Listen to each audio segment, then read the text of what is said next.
ये सारे फैसले अगर अदालत ने करने हैं तो फिर स्पीकर साहब वहां बैठ के क्या झुंझुना बजा रहे हैं, मुझे बताइए। एक सिटिंग प्राइम मिनिस्टर ने 100 से ज्यादा पेशियां भुगती नैब की। इज दैट राइट और wrong? Just say yes and no.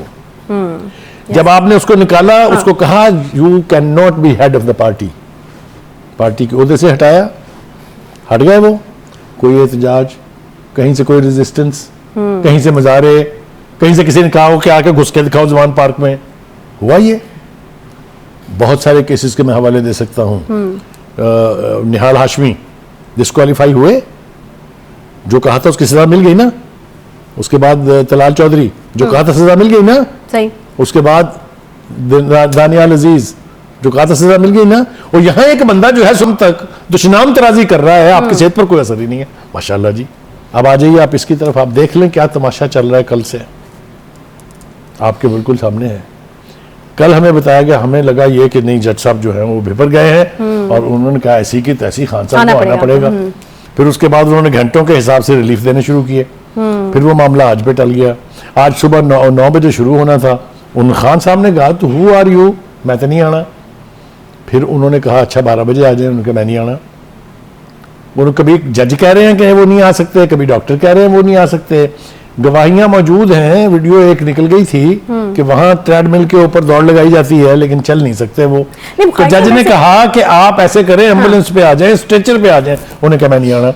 इतना खौफ किस चीज का है? कि क्या फेयर क्या है? आपको क्या लगता है? फेयर नहीं है कोई। No no no no no, he thinks ये कौन है? अच्छा, ये अदली बदली क्या चीज है? How dare they call me to the court. ये है attitude. That is at least, this is what is being established, that he gives a damn। ये एरोगेंस है। आप ये कह रहे हैं कि फेयर नहीं है। Absolute arrogance. आपको मैं ईमानदारी से कहता हूं कि जो लोग उनके इन इकदामात को डिफेंड कर रहे हैं, उनमें से आधे ये समझते हैं कि ये गलत है। This is not right. अब 20 तारीख के ऊपर चली गई जनाब पेशी, ठीक है। 4 दिन का रिलीफ आपने फिर दे दिया।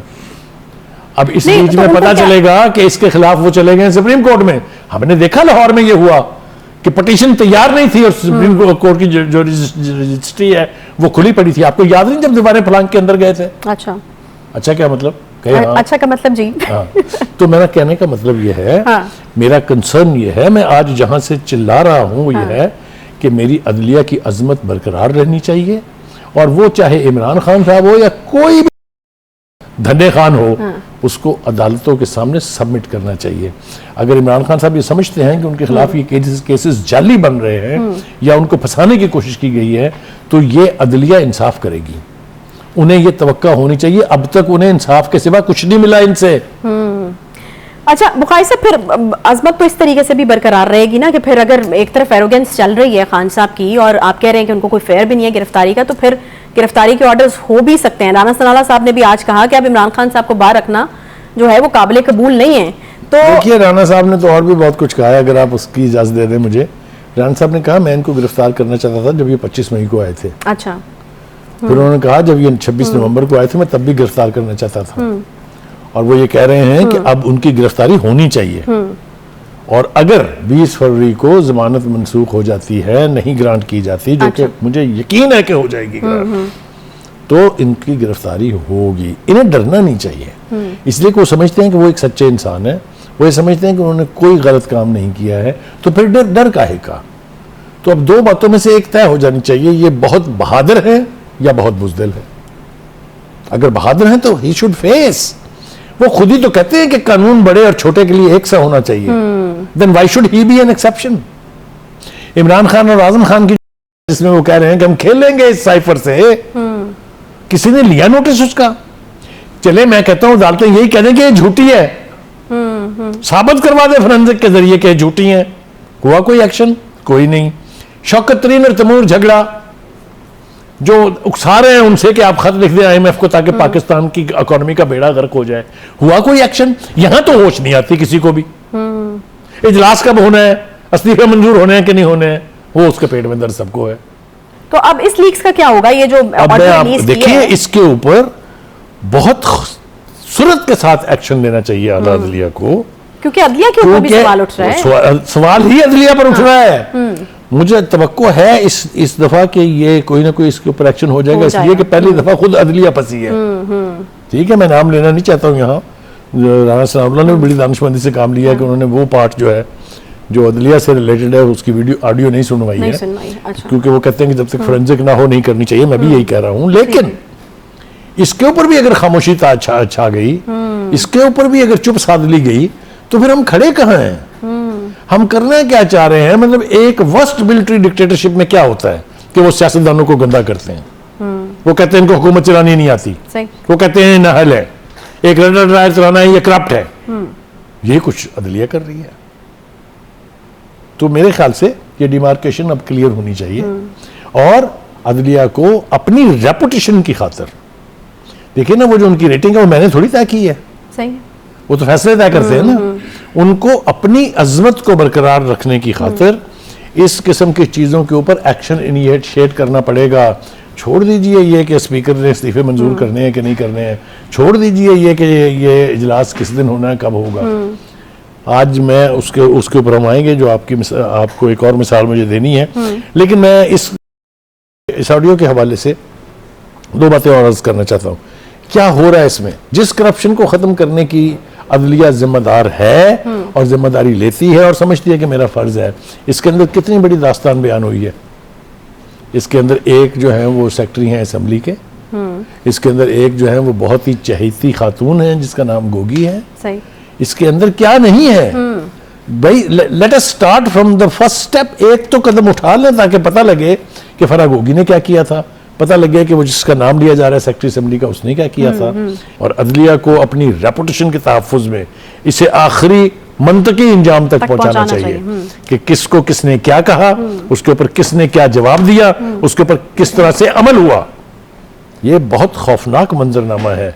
ये मैं आपको अर्ज करूं, इसकी बुनियादी वजह यह है कि हम दूसरों के काम में, एक तो पाकिस्तान का ये डिलेमा है। अब हालात शायद उस तरफ जा रहे हैं कि इदारों को भी इस तरीके से, इदारे भी डैमेज होना शुरू हो गए, हो जाएंगे, ऑटोमेटिकली हो जाएंगे। आप मुझे बताइए कि पुलिस के चीफ को अगर ट्रांसफर करने का इख्तियार नहीं, अगर केस रजिस्टर करने का इख्तियार नहीं, अगर आपने अपनी मर्जी की JIT बनवा के अपनी मर्जी का नतीजा अखज करना है, हमें बताया जाता है कि कानून में दूसरी दफा JIT बनती नहीं है। खान साहब के मामले में बनी हुई है, पहले जो बनी थी उसका रिजल्ट उठा के रद्दी की टोकरी में फेंक दिया। अपनी मर्जी का CPO लगवा के एक और JIT बनवा ली है। तीसरी अगर फेडरल गवर्नमेंट बनाने की कोशिश कर रही है उसको आप रजिस्ट कर रहे हैं। तो ये क्या ड्रामा है? ये कौन सी कानून की बालादस्ती है भाई? मुझे बताएं जरा। मैं तो आज बहुत परेशान हूं, मैं बहुत डिस्टर्ब्ड हूं और मैं बड़े पुरजोर अंदाज में अदलिया से और आला अदलिया से खास तौर से और आला अदलिया की क़यादत से ये मुतालबा करता हूं कि जुडिशरी हमारे लिए बहुत काबिल एहतराम है। मैंने अपनी ज़िंदगी में आज तक अदलिया का एहतराम जो है उसमें रत्ती भर न कमी आई है न कभी आएगी। और इसीलिए मेरा दिल भी ज़्यादा दुखता है कि जब उसकी तज़हीक हो रही हो और अदलिया खुद खामोश बैठ जाए उसके ऊपर, तो मेरा चिल्लाना जो है उसकी जस्टिफिकेशन आपको नजर आ जाएगी। सही, बिल्कुल। आपका ये जो भी कंसर्न था इस हवाले से वो मेरे ख्याल में काफ़ी हद तक जो है वो पहुंच गया है व्यूअर्स तक। हिफाजती ज़मानत का मामला भी है बुखारी साहब, उसके ऊपर भी बात करना ज़रूरी है, फिर वक्त जो है वो कम रह जाएगा। खान साहब को यहाँ पर भी हम देख रहे हैं कि मोहलत पर मोहलत जो है वो मिलती चली जा रही है। तो ये वही लाडलापन है जिसका आप जिक्र किया करते हैं या फिर इसके पीछे आप कुछ और वजह? देखिए, मेरे पास तो दो कंपेरिजन है। अच्छा, एक कंपैरिजन है जब आपने पिछली हुकूमत को इक़्तिदार से निकाला था। That is the key question today. अगर हम चाहते हैं कि हमारी अदलिया की रिट बरकरार रहे, अगर हम चाहते हैं कि हमारी अदलिया का स्टेटस बहाल रहे, अगर हम चाहते हैं कि इंटरनेशनल कम्युनिटी में पाकिस्तान की अदलिया को लुक डाउन ना किया जाए, जरा नंबर तो देखें उठा के कहाँ खड़े हैं हम, तो हमारी अदलिया को इंसाफ करना होगा, इंसाफ के तकाजे पूरे करने होंगे। किसी को कोई एक्सेप्शन नहीं मिलनी चाहिए, ना किसी को ये तासुर मिलना चाहिए कि वो लाडला है। सही है। जब मैं या कोई भी जब कहता है कि फलां फलां का लाडला है, खुशी से नहीं कहा जाता है, ये याद रखें, तकलीफ से कहा जाता है। ये तकलीफ से कहा जाता है। ठीक है, यहीं से हम दोबारा इसको शुरू करेंगे, कंटिन्यू करेंगे। छोटा सा यहाँ पर ब्रेक लेते हैं, ब्रेक के बाद वापस आएंगे साथ में।